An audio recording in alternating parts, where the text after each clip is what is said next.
Peggy 18.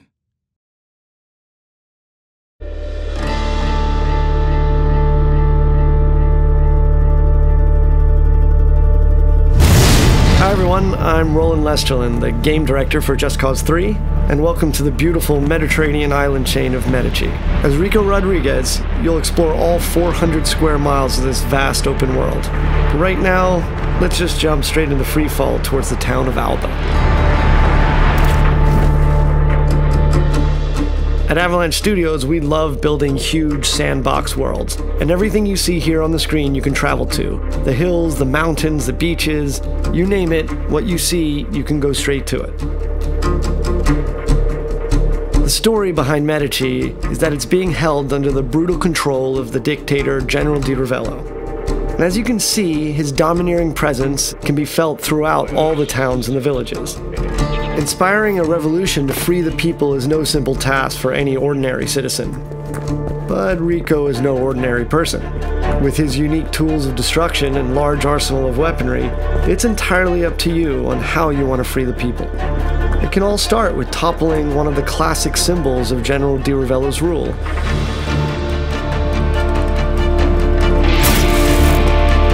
Here we'll see Rico using the physics of the world, and his new multi-tethers, to force Di Ravello's statue into inflicting damage upon itself.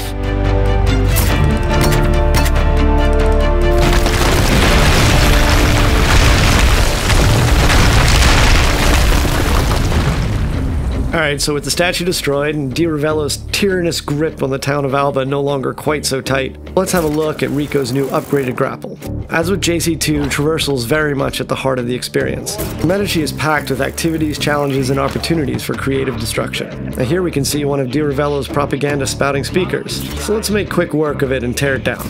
Using his tethers, Rico is able to rip chaos objects like this from their supports.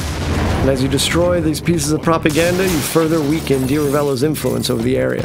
Gas stations were so much fun in JC2, we decided that we wanted to take them out of the core chaos progression system and just allow players to destroy them as many times as they want. And our physics play to our favor as a chain reaction kicks off and the whole place goes up.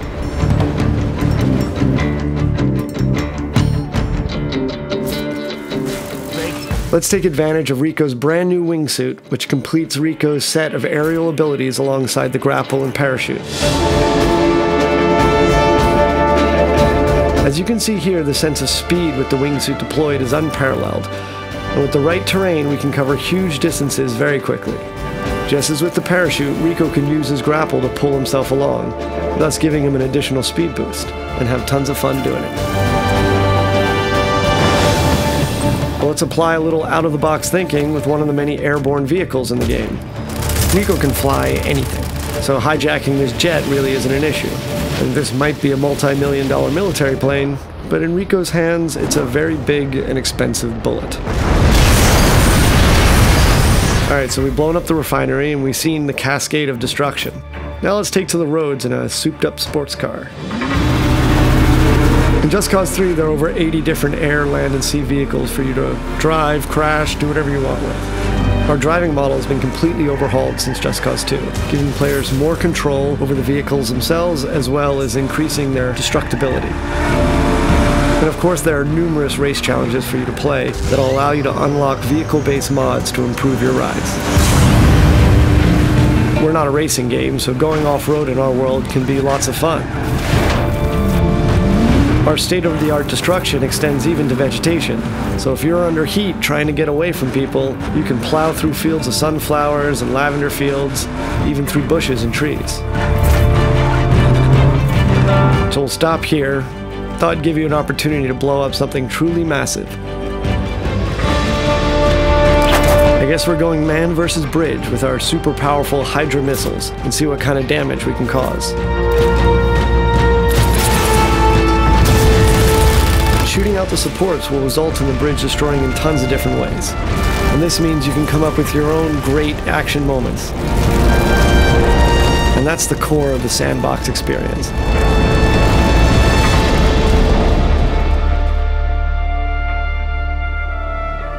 With the bridge out of commission, Rico can focus on the next objective. And to make that a little easier, we've instituted a new Rebel drop system. The Rebel Drop system allows Rico to order weapons and vehicles at a moment's notice via airdrop. This beautiful and peaceful flight offers us another opportunity to show off a new feature, and that's our new Stunting System. So we moved away from the specific authored points on vehicles from JC2 and allowed the player total freedom on top. So if you jump out onto the plane, you can actually walk around the plane wings themselves. And of course, the plane itself can be used as a means of destruction. Maybe we should get off the plane first.